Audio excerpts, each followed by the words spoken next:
Hi hello ಎಲ್ರಿಗೂ ನಮಸ್ಕಾರ. ಮತ್ತೆ ನನ್ನ ಚಾನಲ್ಗೆ ಸ್ವಾಗತ. ನನ್ನ ಹೆಸರು ವೀಕ್ಷಿತಾ. ನನ್ನ ಚಾನಲ್ ಹೆಸರು ಸಿಂಪ್ಲಿ ಬ್ಯೂಟಿಫುಲ್ ಕನ್ನಡ. ನಾವು ಕೆಲವೊಮ್ಮೆ ಮನೆಯಲ್ಲಿ ಆರಾಮವಾಗಿ ಸುಮ್ಮನೆ ಕುಳಿತಿದ್ದಾಗ ಅಥವಾ ಇತರರ ಜೊತೆ ಮಾತನಾಡುತ್ತಾ ಇರಬೇಕಾದರೆ ಅಥವಾ ನಮ್ಮ ಯಾವುದೇ ಒಂದು ಕೆಲಸದಲ್ಲಿ ನಿರತರಾಗಿ ಕಾಲ ಕಳೆಯುತ್ತಿರುವ ಸಂದರ್ಭದಲ್ಲಿ ಇದ್ದಕ್ಕಿದ್ದಂತೆ ನಮ್ಮ ಹೊಟ್ಟೆ ಗುರುಗುರು ಎಂದು ಶಬ್ದ ಮಾಡಲು ಪ್ರಾರಂಭ ಮಾಡುತ್ತದೆ. ಇಂತಹ ಸಮಯದಲ್ಲಿ ನಾವು ಒಬ್ಬರೇ ಇದ್ದರೇನೋ ಸರಿ, ಅಪ್ಪಿತಪ್ಪಿ ಬೇರೆ ನಮ್ಮ ಸ್ನೇಹಿತರು ಅಥವಾ ಮೇಲಧಿಕಾರಿಗಳು ಸಹೋದ್ಯೋಗಿಗಳ ಜೊತೆ ಇದ್ದರಂತೂ ನಮ್ಮ ಪಾಡು ಕೇಳುವುದೇ ಬೇಡ, ಮುಜುಗರಕ್ಕೆ ಒಳಗಾಗಬೇಕಾಗುತ್ತದೆ. ಆದರೆ ಇದು ಬೇಕೆಂದು ನಾವೇ ಮಾಡಿಕೊಂಡ ಸಮಸ್ಯೆ ಏನಲ್ಲ. ತಾನಾಗಿಯೇ ಹೊಟ್ಟೆಯಿಂದ ಉತ್ಪತ್ತಿಯಾಗುವ ಇಂತಹ ಶಬ್ದಕ್ಕೆ ಏನು ಮಾಡಬೇಕು? ಇದಕ್ಕೆ ಕಾರಣವೇನು? ನಮ್ಮ ಹೊಟ್ಟೆಯ ಆರೋಗ್ಯವನ್ನು ಸರಿಯಾಗಿ ಕಾಪಾಡಿಲ್ಲ ಎಂಬುದರ ಸೂಚನೆಯೇ? ಇದನ್ನು ತಿಳಿದುಕೊಳ್ಳುವ ಮೊದಲು ನೀವೇನಾದರೂ ನನ್ನ ಚಾನಲ್ಗೆ ಸಬ್ಸ್ಕ್ರೈಬ್ ಮಾಡ್ಕೊಂಡಿಲ್ಲ ಅಂದರೆ ದಯವಿಟ್ಟು ನನ್ನ ಚಾನಲ್ಗೆ ಸಬ್ಸ್ಕ್ರೈಬ್ ಮಾಡ್ಕೊಳ್ಳಿ. ಹಾಗೆ ಪಕ್ಕದಲ್ಲೇ ಇರುವ ಬೆಲ್ ಬಟನ್ ಅನ್ನು ಕ್ಲಿಕ್ ಮಾಡಿ. ಸಾಮಾನ್ಯವಾಗಿ ನಮ್ಮ ಹೊಟ್ಟೆಯಲ್ಲಿ ಶಬ್ದ ಬಂದಂತೆ ಕೇಳಿಸುತ್ತದೆ. ಹಾಗಾದರೆ ಇದಕ್ಕೆ ಕಾರಣವೇನು? ಹೊಟ್ಟೆ ಹಸಿವು, ಕರುಳಿನಲ್ಲಿ ಕಟ್ಟಿಕೊಂಡಂತೆ ಆಗಿರುವುದು, ಜಠರನಾಳದ ಸೋಂಕು, ಆಹಾರದ allergy, irritable bowl syndrome, gastric. ಹಾಗಿದ್ರೆ ಈ ಹೊಟ್ಟೆಯಿಂದ ಉತ್ಪತ್ತಿಯಾಗುವ ಈ ಶಬ್ದಕ್ಕೆ ಏನು ಮಾಡಬೇಕು? ನಾವು ಕೆಲವೊಂದು ಟಿಪ್ಸ್ಗಳನ್ನು ಅನುಸರಿಸುವ ಮೂಲಕ ನಮ್ಮ ಹೊಟ್ಟೆಯಿಂದ ಬರುವ ಶಬ್ದವನ್ನು ಮತ್ತು ಹೊಟ್ಟೆಯ ಸಮಸ್ಯೆಗಳನ್ನು ಕಡಿಮೆ ಮಾಡಿಕೊಳ್ಳಬಹುದು. ನೀರು ಕುಡಿಯಿರಿ. ಎಂದಾದರೂ ನಿಮಗೆ ಹೊಟ್ಟೆಯಲ್ಲಿ ಶಬ್ದ ಬರುವ ಅನುಭವ ಉಂಟಾದರೆ ತಕ್ಷಣವೇ 1 ಲೋಟ ನೀರು ಕುಡಿಯಿರಿ. ಇದು ನಿಮ್ಮ ಹೊಟ್ಟೆಗೂ ಒಳ್ಳೆಯದು ಮತ್ತು ನಿಮ್ಮ ಜೀರ್ಣಾಂಗದ ಆರೋಗ್ಯಕ್ಕೂ ಒಳ್ಳೆಯದು.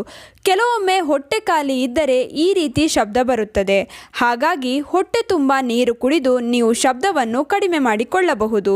ಇನ್ನು ಕೆಲವೊಮ್ಮೆ ನೀವು ಸಾಕಷ್ಟು ನೀರು ಕುಡಿಯದೇ ಇರುವುದು ಕೂಡ ಹೊಟ್ಟೆಯಿಂದ ಶಬ್ದ ಬರಲು ಒಂದು ಸೂಚನೆಯಾಗಿರುತ್ತದೆ.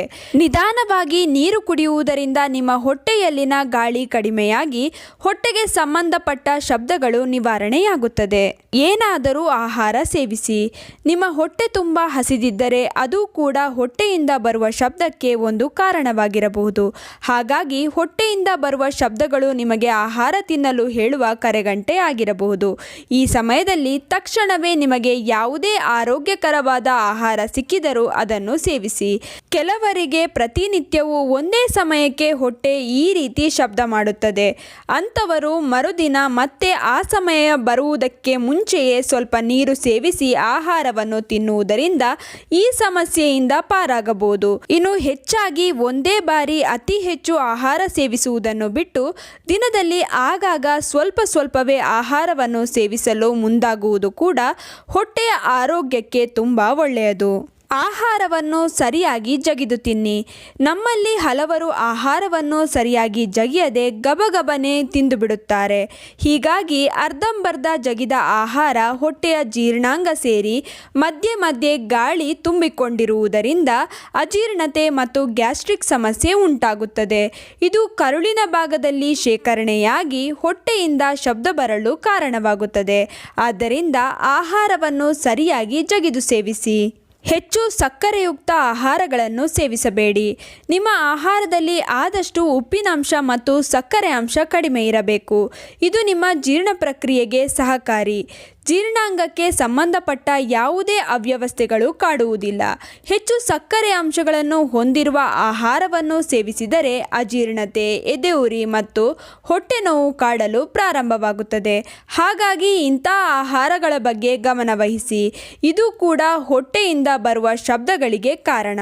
ಗ್ಯಾಸ್ಟ್ರಿಕ್ ಸಮಸ್ಯೆಯನ್ನು ಉಂಟು ಮಾಡುವ ಆಹಾರಗಳು. ನಾವು ಸೇವಿಸುವ ಆಹಾರದಲ್ಲಿ ಕೆಲವೊಂದು ನಮಗೆ ಗ್ಯಾಸ್ಟ್ರಿಕ್ ಸಮಸ್ಯೆಯನ್ನು ತಂದುಕೊಡುತ್ತದೆ. ಉದಾಹರಣೆಗೆ ಕೆಲವೊಂದು ಕಾಳುಗಳು ಮತ್ತು ಧಾನ್ಯಗಳು. ಇವುಗಳು ಜೀರ್ಣಶಕ್ತಿ ಚೆನ್ನಾಗಿರುವವರಿಗೆ ಜೀರ್ಣವಾಗುತ್ತದೆ. ಆದರೆ ಸ್ವಲ್ಪ ದುರ್ಬಲ ಜೀರ್ಣಶಕ್ತಿ ಹೊಂದಿರುವವರಿಗೆ ಹೊಟ್ಟೆಯಲ್ಲಿ ಗ್ಯಾಸ್ಟ್ರಿಕ್ ಸಮಸ್ಯೆ ಉಂಟು ಮಾಡುತ್ತದೆ. ಗ್ಯಾಸ್ಟ್ರಿಕ್ ಸಮಸ್ಯೆಯಾದಾಗ ಹೊಟ್ಟೆಯಿಂದ ಶಬ್ದ ಬರುವುದು ಸಾಮಾನ್ಯ. ಆದ್ದರಿಂದ ನೀವೇನಾದರೂ ಗ್ಯಾಸ್ಟ್ರಿಕ್ ಸಮಸ್ಯೆಯಿಂದ ಬಳಲುತ್ತಿದ್ದರೆ ಅದನ್ನು ಗುಣಪಡಿಸಿಕೊಳ್ಳುವುದು ತುಂಬಾನೇ ಮುಖ್ಯ. ಇನ್ನು ಈ ಎಲ್ಲ ಮುನ್ನೆಚ್ಚರಿಕೆಗಳನ್ನು ತೆಗೆದುಕೊಂಡರೂ ಕೂಡ ನಿಮ್ಮ ಹೊಟ್ಟೆಯ ಶಬ್ದಗಳು ಕಡಿಮೆಯಾಗದಿದ್ದರೆ ವೈದ್ಯರಿಂದ ಸಲಹೆ ಪಡೆಯುವುದು ಉತ್ತಮ. ಇನ್ನು ಈ ವಿಡಿಯೋ ನಿಮ್ಮೆಲ್ರಿಗೂ ಇಷ್ಟ ಆಗಿರುತ್ತೆ ಅಂತ ಅನ್ಕೊಂಡಿದ್ದೀನಿ. ಹೇಗನ್ನಿಸ್ತು ಅಂತ ಕಮೆಂಟ್ ಸೆಕ್ಷನ್ ಅಲ್ಲಿ ತಿಳಿಸೋದನ್ನ ಮರಿಬೇಡಿ. ಆದಷ್ಟು ಈ ವಿಡಿಯೋನ ನಿಮ್ಮ ಫ್ರೆಂಡ್ಸ್ ಹಾಗೂ ಫ್ಯಾಮಿಲಿ ಜೊತೆ ಶೇರ್ ಮಾಡ್ಕೊಳ್ಳಿ. ಹಾಗೆ ಲೈಕ್ ಮಾಡೋದನ್ನ ಮರಿಬೇಡಿ. ಹೀಗೆ ಪ್ರೋತ್ಸಾಹ ಕೊಡ್ತಾ ಇರಿ. ಪ್ರೋತ್ಸಾಹ ಕೊಡ್ತಿರೋ ನಿಮ್ಮೆಲ್ರಿಗೂ ತುಂಬಾನೇ ಥ್ಯಾಂಕ್ ಯು.